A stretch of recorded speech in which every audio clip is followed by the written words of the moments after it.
Conakry, 4 février 2016, au sommaire, développement et renforcement du partenariat entre la Fondation Prosmi et les ministères dirigés par les femmes. La question a dominé l'entretien que la première dame de la République a accordé aux femmes ministres ce jeudi à Conakry. Les travaux routiers aux arrêts seront relancés. L'État guinéen multiplie les actions pour améliorer le réseau routier du pays. Le constat de nos reporters dans ce journal. Bientôt, une usine de conservation et de traitement de la pomme de terre pour les producteurs de Sumbalako dans la région de Mamou. Le projet avance à grands pas. Mesdames et messieurs, bonsoir. Merci de votre attention et bienvenue dans cette édition. Le Conseil des ministres s'est tenu ce jeudi à Conakry sous la présidence du chef de l'État, professeur Alpha Condé. Plusieurs sujets étaient à l'ordre du jour. Le compte-rendu du porte-parole du gouvernement, ministre Damatan Albert Camara, est commenté par Abdoulaye Diallo. Sous la haute présidence de son Excellence, le professeur Alpha Condé, président de la République, le Conseil des ministres a tenu sa session ordinaire ce jeudi 4 février 2016 à 10 h. Autour de l'ordre du jour, plusieurs questions sont abordées. Son Excellence, Monsieur le Président de la République, a demandé au gouvernement d'agir en respectant les règles et principes visant à assurer la cohérence des politiques publiques sectorielles. Le président de la République a invité le gouvernement à diligenter la procédure d'élaboration des attributions des départements ministériels et à procéder aux arbitrages nécessaires en vue d'éviter tout conflit d'attribution. Le chef de l'État a demandé au ministre en charge de la Défense, de la Sécurité, de l'administration du territoire et de l'hôtellerie de renforcer les dispositifs sécuritaires au niveau des établissements ouverts au public. Le président de la République a exigé le maintien de la vigilance et des mesures de prévention contre la maladie à virus Ebola jusqu'au 31 mars 2016, date de la fin de la période d'observation. Le chef de l'État a insisté pour que les administrations publiques appliquent rigoureusement les règles du communiqué du 25 janvier 2016 relatif au respect des mesures de prévention en vigueur contre la maladie à virus Ebola. Professeur Alpha Condé a également invité le ministre en charge de la Santé à veiller à ce que les chantiers des hôpitaux de Donka et Matoto respectent la règle des travaux 24 heures sur 24 de manière à ce qu'ils soient mis à la disposition des populations dans les délais les plus brefs. Au titre des communications, le ministre de la fonction publique, de la réforme de l'État et de la modernisation de l'administration a fait une communication relative aux accords entre le gouvernement, le patronat et les centrales syndicales sur l'actualisation de la grille salariale des fonctionnaires et le régime des pensions civiles de l'État. Le ministre a rappelé que le projet de révision de la grille salariale de la fonction publique et le relèvement du taux des anciennes pensions civiles est une application des protocoles d'accord signés entre le gouvernement, le mouvement syndical et le patronat le 12 mai 2014 et le 6 janvier 2015. À cet effet, une commission technique a été chargée de concevoir un projet.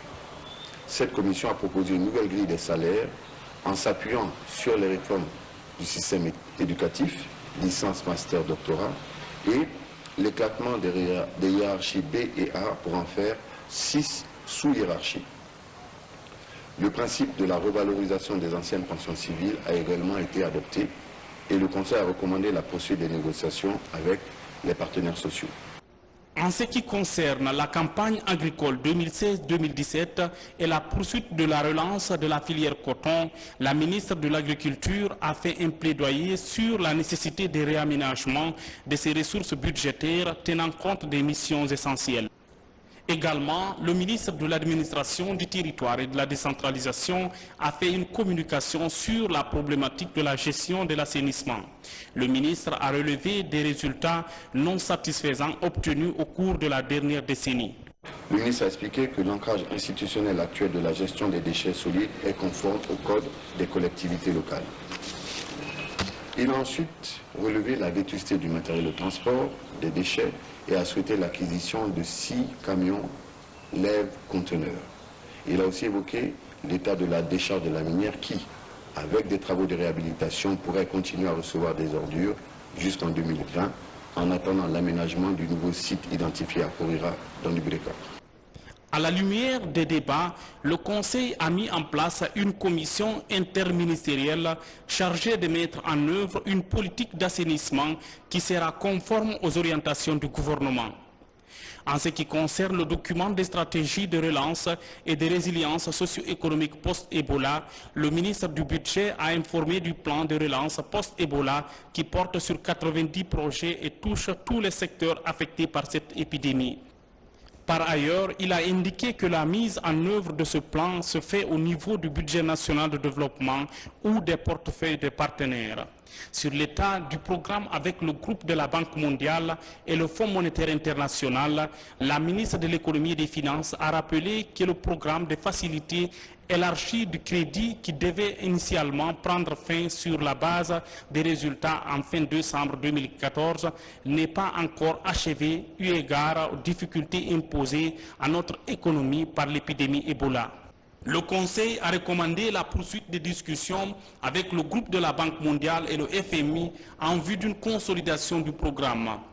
Dans le même ordre d'idées, le ministre de la Communication a évoqué des questions relatives à la couverture du territoire national par les médias publics. Le ministre a expliqué qu'à date, le système de communication publique repose sur 5 supports, la RTG Coloma et Boulbine, Oroya, l'AGP et les radios rurales. Il a ajouté qu'au niveau audiovisuel, seulement 40% du territoire national est couvert. Le ministre a fait un état des lieux du matériel et des installations à acquérir, réparer et ou rénover pour une meilleure diffusion de l'information. Il a également mis l'accent sur la qualification et le renforcement des capacités des ressources humaines du département. En conclusion, le ministre de l'Enseignement supérieur a fait une communication relative au paiement des arriérés dus par l'État aux institutions d'enseignement supérieur privées. Il a annoncé les efforts fournis par le gouvernement pour payer 59 des 134 milliards réclamés par les universités privées et pour apurer progressivement le reste des arriérés. Le Conseil a demandé au ministre d'approcher dans l'immédiat son homologue du budget pour faire le point de la situation exacte du montant concerné par le contentieux. Dans l'actualité encore, la première dame de la République, Yahya Jammeh Condé, a reçu ce jeudi en audience les femmes ministres. Les entretiens ont porté sur les questions de développement et le renforcement du partenariat entre la Fondation Prosmi et les départements ministériels dirigés par les femmes. Ali Badara Condé a suivi la rencontre. Elles sont 4 sur 7, ces femmes ministres, à prendre part à cette audience accordée par la première dame de la République. Selon Yahya Jammeh Condé, la présence de ces dames au sein du gouvernement prouve à suffisance la place qu'occupe la Guinéenne dans le processus de développement socio-économique du pays. La première dame, Yahya Jammeh Condé, nous a fait l'honneur de nous recevoir cet après-midi pour nous dire combien elle est heureuse que le professeur Alpha Condé ait mis tant de femmes au gouvernement pour l'aider à réussir son challenge pour le développement de la Guinée. Elle nous a rappelé combien, avec nos différents ministères, elle a une relation traditionnelle qui l'aide à faire fonctionner sa fondation. Nous lui avons en retour dit que nous sommes fiers, et bien fiers, d'avoir été choisi par le professeur Alpha Condé pour venir travailler à ses côtés, parce que nous savons que c'est un homme de grande ambition pour le développement de la Guinée et que nous sommes très fiers de faire partie de ce challenge. La nomination des femmes au poste stratégique de prise de décision est le signe de l'engagement du chef de l'État à promouvoir la femme guinéenne. À l'occasion de votre prise de contact, j'ai souhaité vous voir et vous féliciter, vous encourager aussi dans vos différentes et nouvelles fonctions.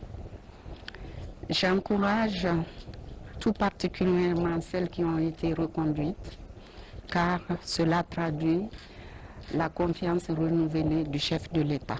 Ensemble, remercions le professeur Alpha Condé pour sa lutte en faveur de la promotion des femmes dans tous les secteurs de l'administration et dans la prise de décision en faveur de tous. Mes sœurs, mon souhait est que pour l'exercice en cours, vous acceptiez de présider à tour de rôle les différentes activités qui seront organisées par la FCDK Prosmi.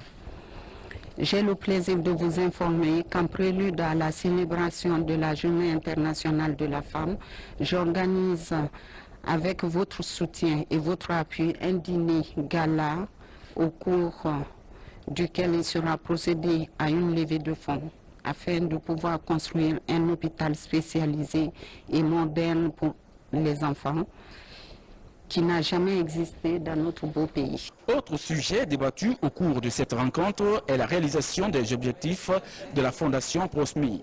La franche collaboration de cette institution avec les différents départements dirigés par des femmes ministres est importante aux yeux de la Première Dame de la République. Le premier vice de l'UFDG, vice-président de l'UFDG Baouri pour la paix et la cohésion sociale, gracié récemment par le chef de l'État, professeur Alpha Condé, avec 170 autres Guinéens. Le leader politique se dit fidèle à ses convictions et salue le geste et la main tendue du président Alpha Condé. Et est au micro de Aboubacar Kamara. Qui s'active à mettre en place une organisation pour la défense des droits de tous les Guinéens, il y a peut-être bientôt 30 ans, n'est pas quelqu'un qui va dans le sens, disons, d'un extrémisme et d'une vision étriquée de la société guinéenne. Quelqu'un qui a été ministre de la Réconciliation nationale, qui a contribué dans le gouvernement du Premier ministre Ahmed Tidiane Souaré à ce qu'on apaise les rancœurs, qu'on entrevoie des solutions pour panser les blessures de Caporal, des tués de 2000 de Koza, pour rassembler les fils et les filles de la Guinée forestière qui étaient séparés du fait des conséquences de la guerre civile du Libéria et de la Sierra Leone, et aussi de la nécessité de trouver des ressorts internes dans la société guinéenne pour que les préventions de conflits empêchent qu'il y ait de conflits dans notre pays, et quelqu'un qui a été au niveau des forces vives dans une dynamique pour que la société guinéenne sorte d'une crise de longue durée de la gouvernance. Il va de soi que c'est le même Baouri qui continue son chemin. Et je suis heureux, je le dis et je le répète, qu'avec le président Alpha Condé, actuellement, on s'inscrit dans une dynamique d'apaisement, de décrispation, et quiconque aime la Guinée, veut être responsable, ne peut pas rejeter la main tendue qui s'achemine dans cette direction. Juste après cette édition d'information, au programme donc, vous suivrez cet entretien de Colo Matin. Concertation ce mardi entre gouvernement et acteurs du secteur privé en toile de fond, échanger sur la situation socio-économique du pays, notamment la réforme fiscale. Il s'agit d'harmoniser les différentes positions en vue de soulager le panier de la ménagère. Alcine Pascaldine. Le statu quo sur le prix du carburant à la pompe, l'augmentation de la TVA de 18 à 20% exclut la farine et l'huile alimentaire. Cette mesure fiscale embarrasse le secteur privé guinéen. Alors les pertes financières sont enregistrées de part et d'autre durant la période d'Ebola. Sur la question, les points de vue sont partagés avec le gouvernement guinéen. Les partis convergent sur la prise en compte des intérêts réciproques. Pour toujours consolider le panier de la ménagère, il fallait venir discuter avec ce secteur privé, les importateurs et aussi les industriels pour les rassurer du soutien du chef de l'État et du fait que toutes les actions du gouvernement soient dans le sens de l'appui de ce secteur, de sa consolidation. Puis l'État a pris la décision de revenir et surseoir aux applications de TVA sur la consommateur. C'est un acte salutaire. L'État a montré encore une fois de plus qu'il est soucieux de la panier des ménagères. Il ne veut pas que le prix des produits alimentaires, le riz, la farine, l'huile, tous ces produits-là montent. La Guinée est un pays sans soutien budgétaire jusqu'au 15 mars 2016. Le FMI soutient cette rigueur macroéconomique. En attendant, le pays se conforte à travers les ressources internes. Nous sommes dans un programme qui a des exigences. Et donc, nous faisons tout pour respecter les équilibres macroéconomiques et effectuer les réformes qu'il faut pour pouvoir respecter les critères de performance relatives aux 6e et 7e revues. Le gouvernement a pris des dispositions pour dire maintenant qu'ils vont suspendre l'application jusqu'à qu'on va finir de concerter, qu'on va essayer de sensibiliser les boulangers et sensibiliser même les populations qui vont consommer. Mais malgré ça, vous voyez, il y a des gens mal intentionnés qui commencent à déjà augmenter les prix sur le terrain. Alors nous, jusqu'à aujourd'hui, on n'a rien augmenté d'abord sur les prix qu'on est en train de fabriquer dans l'usine. Le gouvernement entend mutualiser les informations avec le secteur privé guinéen. La situation socio-économique est au centre des échanges. Des questions de fond sont renvoyées à un comité restreint pour aplanir les divergences. L'installation des compteurs prépayés est momentanément arrêtée. La décision a été prise au cours d'une réunion du ministre en charge de l'énergie et de l'hydraulique avec l'administration générale de EDG. En attendant, les services de EDG vont informer et sensibiliser les consommateurs du courant domestique sur les avantages liés à l'utilisation des compteurs. Nabi Kamara signe ce reportage.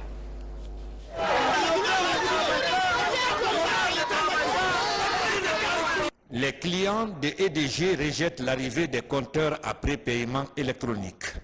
Ils accusent cette société publique du manque de tact et d'information sur le remplacement des compteurs à post-prépaiement par ces nouveaux dont le rythme de consommation affecte gravement leur bourse. Pourtant, c'est un compteur qui permet de maîtriser sa consommation, qui permet de savoir ce que l'on paye et qui permet d'être sûr que l'on paye ce qu'on doit payer. Donc le client est plus rassuré, d'abord parce qu'il est sûr de sa facture d'un côté, et d'un autre côté parce qu'il peut arrêter lui-même la facture au montant qui lui convient. Pour une question de paix et de quiétude dans la cité, le ministre de l'énergie et de l'hydraulique, qui était hier dans les locaux de EDG à Kaloum, s'est entretenu avec l'administration générale de la société. Après de longues discussions, Dr Cheikh Talib Silla a décidé de faire surseoir à la pose de ces nouveaux compteurs pour laisser place à une large campagne d'information et de sensibilisation des populations. Quand l'information n'est pas arrivée comme il le faut, ça n'a pas été expliqué comme il le faut, les rumeurs s'installent et maintenant ça crée d'autres problèmes dans la cité. Pour le moment, on va arrêter jusqu'à ce que tout le monde soit bien sensibilisé et qu'on comprenne. Mais cela ne veut pas dire que la pose des compteurs à prépaiement va s'arrêter. On continuera. Mais on continuera à sensibiliser d'abord, à faire comprendre, après on poursuivra. Le déploiement des compteurs prépayés électroniques dans la zone de test à Kaloum concerne 500 clients. L'autre temps fort de cette édition, les 4 ponts métalliques de la CRD du Tanéné seront bientôt rénovés. Un groupe d'experts du ministère des Travaux publics était hier sur le site. Les mesures d'urgence seront prises pour remettre à l'état neuf ces vieux ponts. Moussa Koumara fait le point.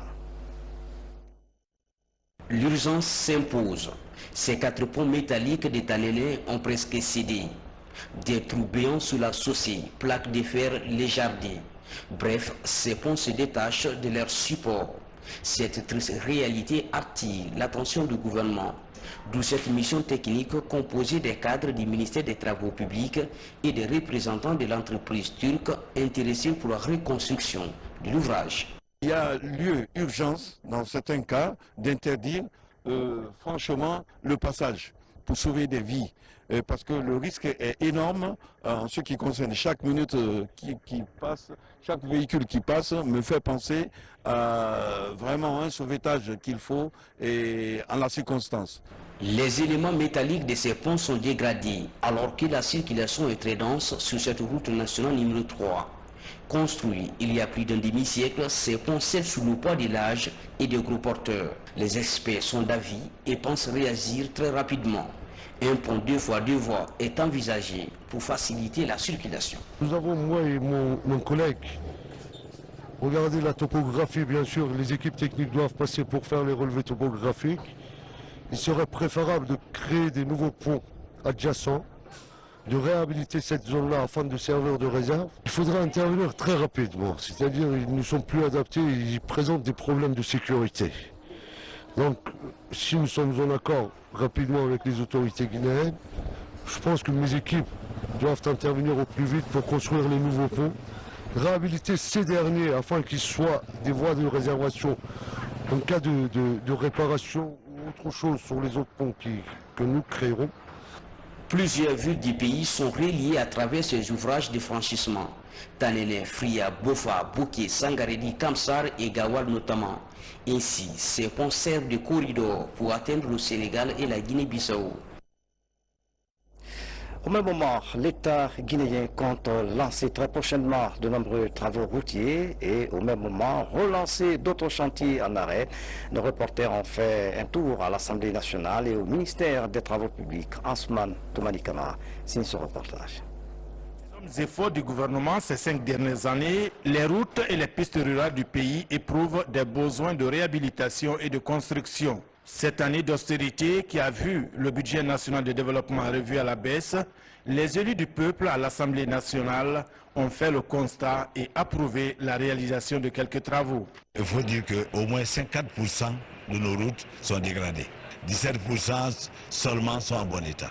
Mais il y a des travaux, soit d'achèvement ou des projets même qui sont prévus. Nous avons 9 projets de voirie urbaine, nous avons 7 projets de routes nationales, nous avons 2 projets de ponts, et 2 projets de routes communautaires et un lot de routes préfectorales et communautaires qui sont à exécuter cette année. Au département des travaux publics, l'ambition est de venir à bout de la défectuosité poussée des voies routières du pays.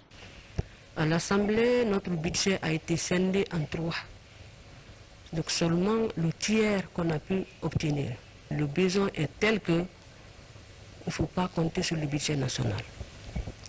Et pour cela, notre département, nous voulons faire les efforts pour promouvoir les partenariats publics-privés et la mutualisation de nos infrastructures en faisant participer les gros consommateurs comme les miniers. La relance imminente de certains travaux en chantier dans la capitale et des autres villes du pays est aussi l'autre priorité de la ministre des Travaux publics.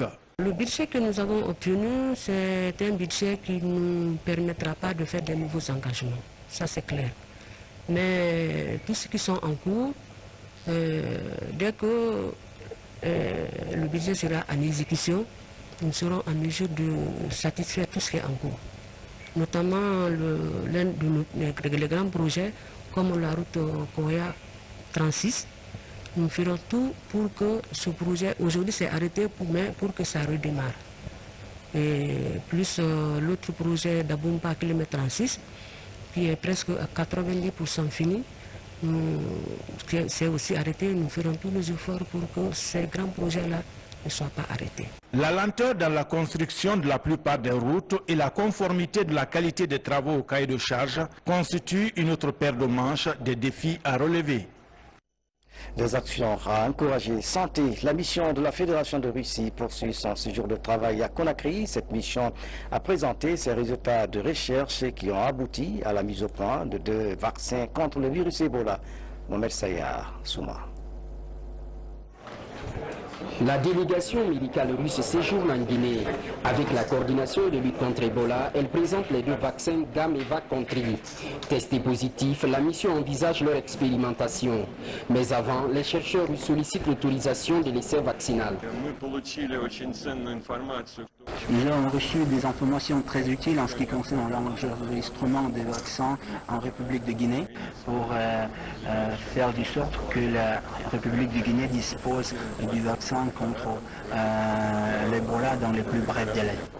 La présentation des 2 vaccins intervient pendant les 90 jours de surveillance renforcée. Le coordinateur national manifeste les attentes de la partie guinéenne. L'autorité guinéenne a exigé le protocole, c'est-à-dire sur le document qui va guider l'implémentation de ce vaccin dans notre pays et aussi l'approbation de l'Organisation mondiale de la santé afin que la Guinée puisse examiner dans quelle zone et dans quelles conditions nous pourrons implémenter ce nouveau vaccin en Guinée.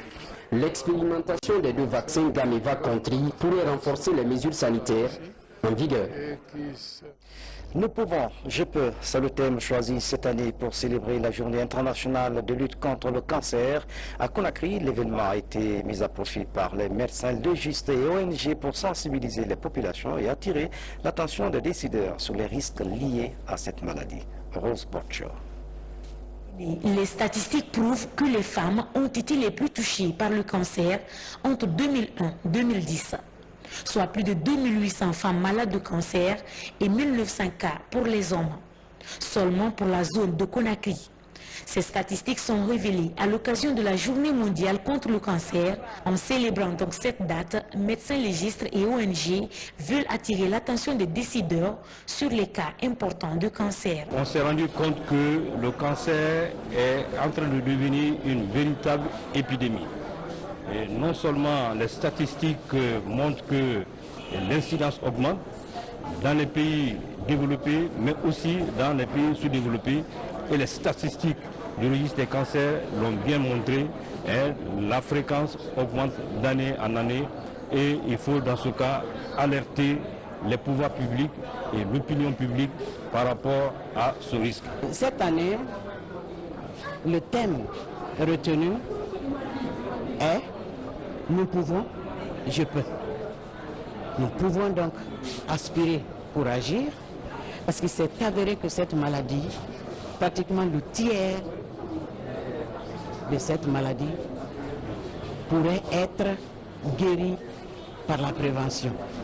Célébré le 4 février de chaque année, le cancer est considéré comme la principale cause de mortalité dans le monde. Il fait près de 8 millions de décès par an. Il est causé par plusieurs facteurs, notamment la consommation du tabac, de l'alcool et des infections. En Guinée, son traitement se fait dans les différents hôpitaux à cause de l'absence d'un centre cancérologique approprié. Dans les pays comme la France, c'est 136 000 cas par an de décès dus au cancer. Donc s'il y a un plaidoyer à lancer au gouvernement, c'est d'abord le plaidoyer de la formation. Parce que pour pouvoir traiter le cancer, pour pouvoir diminuer la mortalité, pour pouvoir améliorer la qualité de vie de ces patients, il faut former les gens. Et pour le moment, pour 12 millions d'habitants, nous avons un seul service de cancérologie avec un seul oncologue chirurgien, cancérologue chirurgien qui est là. Donc il faut déjà former suffisamment de cancérologues. Pour éradiquer le fléau, la communauté mondiale de lutte contre le cancer s'est fixé 11 priorités, dont le dépistage précoce des populations. Ceci pour accélérer la réalisation des objectifs de 2020, des priorités que s'engagent à faire respecter les autorités guinéennes à travers la relance du système de santé des populations. Dans l'actualité encore, la deuxième phase du déminage systématique du site de la première région militaire du Kindia sera bientôt lancée. Les experts militaires chargés d'appuyer l'opération sont déjà à Conakry avec des équipements pyrotechniques. Une cérémonie de réception a été organisée à la base principale aérienne de Conakry à cet effet. Le reportage du commandant Mohamed Kassi, correspondant de la presse militaire. La réception de 8 tonnes de matériel de déminage pour l'exécution de la deuxième campagne de destruction d'anciens stocks de munitions de guerre conservés sur le site du champ de tir de la première région militaire de Kindia. Cette opération de 40 jours a été rendue possible grâce à la synergie d'action de l'Union européenne, de la France et de la Guinée. Je me réjouis de cette contribution décisive qui traduit l'intérêt des autorités guinéennes pour cette action et sa volonté de s'engager résolument dans la réduction et la prévention des risques qui pèsent sur les populations de ce pays. Je me réjouis d'une part de ce volet opérationnel qui va se dérouler pendant 2 mois où des équipes vont se relever au fur et à mesure.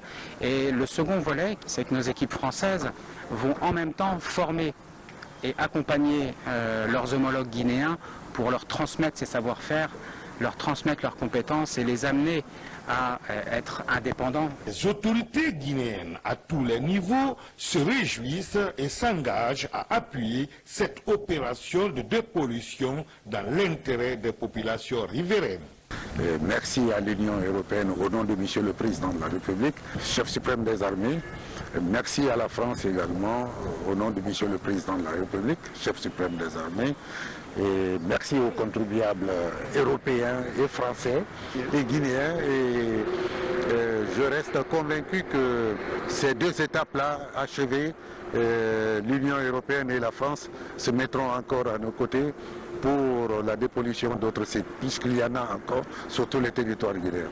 Lancée en 2014, cette deuxième opération pyrotechnique permettra à coup sûr à identifier d'autres sites à travers le pays.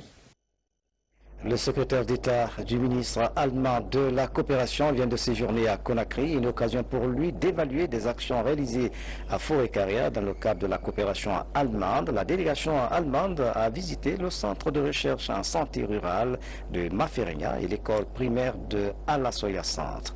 Makale Souma, reportage. Jusqu'ici, le Centre national de formation et de recherche en santé rurale de Mafereña fonctionnait sur groupe électrogène. Aujourd'hui, ces dépenses ne sont plus qu'un mauvais souvenir grâce aux équipements solaires dont 2 frigos solaires et des systèmes d'éclairage obtenus grâce à la coopération allemande. On est obligé d'allumer le groupe pendant beaucoup d'heures pendant la journée et si nous bénéficions de ces installations solaires qui permettent d'éclairer les structures sanitaires et avoir 2 réfrigérateurs solaires pour garder les vaccins pour les enfants et les femmes enceintes, nous ne pouvons que nous en réjouir. Après Mafereña, direction Alasoya Centre. Ici, les filles de cette école primaire ont bénéficié d'une formation spéciale depuis 4 ans appelée Projet Fier, filles éduquées qui réussissent.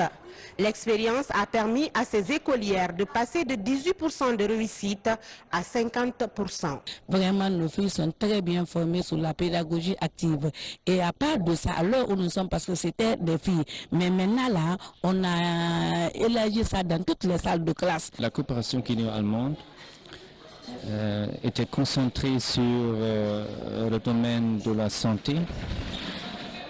Mais nous avons aussi des projets d'éducation de base et nous avons affirmé maintenant de combiner ces 2 domaines de notre coopération et de renforcer encore une fois notre engagement dans le secteur d'éducation de base. Thomas Silberon et l'ambassadeur d'Allemagne en Guinée ont aussi participé à une causerie éducative à Forêt-Caria Centre par des ONG locales dans le cadre de la poursuite du lavage des mains, même après Ebola, pour prévenir toute autre éventualité en termes d'épidémie dans notre pays. Je vous disais en titre, la région de Mamou aura bientôt une usine de conservation et de traitement de la pomme de terre. Cette unité permettra aux paysans de Sumbalako de doubler la capacité de production et faciliter la commercialisation des produits. Le projet avance à grands pas. Mamadou Paté-Baldier, notre correspondant basé à Mamou.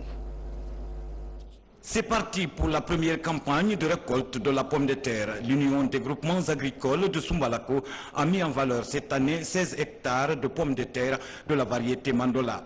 Une variété admirée par les paysans et cultivée surtout à cause de sa résistance aux conditions climatiques à travers les 4 régions naturelles de la Guinée. La variété Mandola que j'ai connue il y a 2 ans, elle se comporte très bien. Avant, il y avait un peu de réticence, un peu d'hésitation, mais avec l'échange, la pratique, les visites entre domaines, vraiment ça nous rassure que c'est une variété qui produit.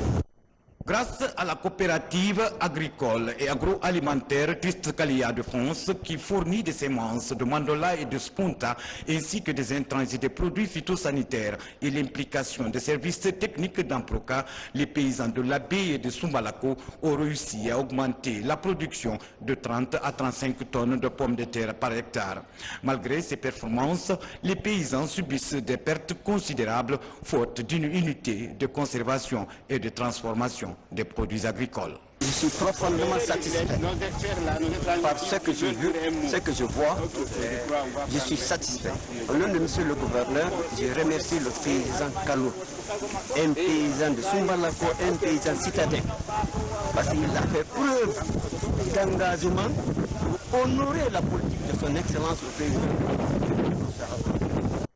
dans le souci d'accompagner les paysans à augmenter la production et les revenus des partenaires comme Agro-Ressources Guinée promettent de réaliser une unité de transformation et de conservation dans l'une des sous-préfectures de Mamou. Les paysans produisent beaucoup, surtout avec le groupement de Sumbalako dirigé par Elas Kalo, mais malheureusement la conservation fait défaut. C'est pourquoi on a eu l'idée de prétendre construire une unité de conservation de la pomme de terre, probablement dans la zone soit de Boulivel, entre Dalaba et Mamou, pour essayer ici de venir en aide aux producteurs non seulement de Sumbalako et de Dalaba, et pour non seulement conserver les semences, mais conserver aussi la pomme de terre.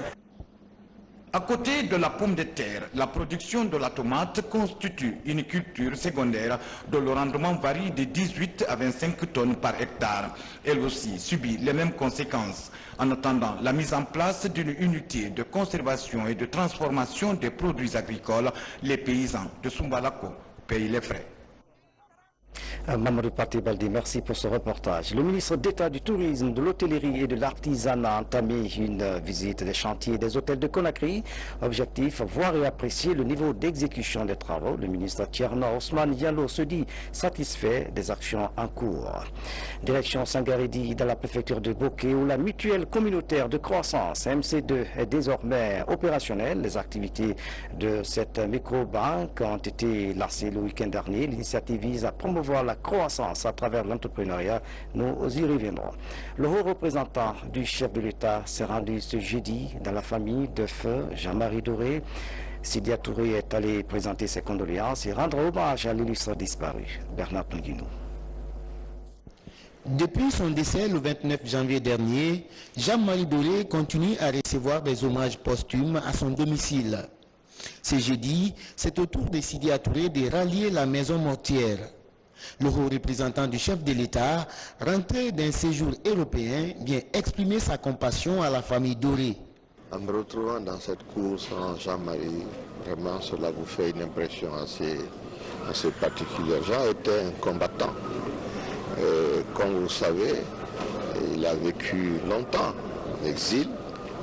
Et à son retour, les choses n'étaient pas toujours faciles, mais c'était un homme de conviction qui se battait réellement pour la démocratie dans ce pays. Tu pouvais ne pas être d'accord avec lui, mais il avait un argumentaire des fois si solide, parce que c'était un grand intellectuel, ça c'est quelque chose qu'il ne faut pas oublier. En signant dans le cahier des condoléances, le président de l'Union des forces républicaines rend hommage à son compagnon de lutte politique, président de l'UPG.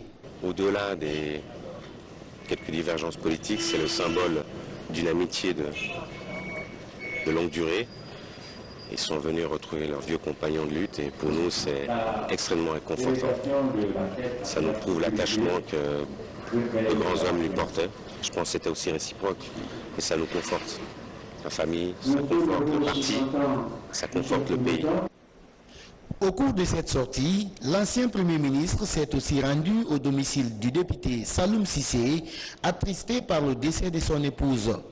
Ici également, le haut représentant du chef de l'État a présenté ses condoléances avant de prendre congé en compagnie de plusieurs cadres de son parti.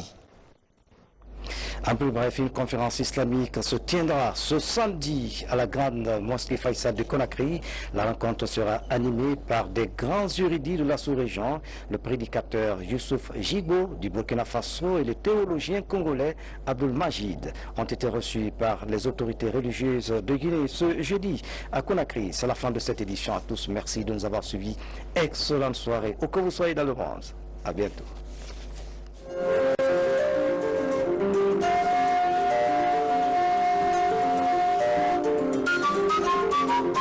Thank you.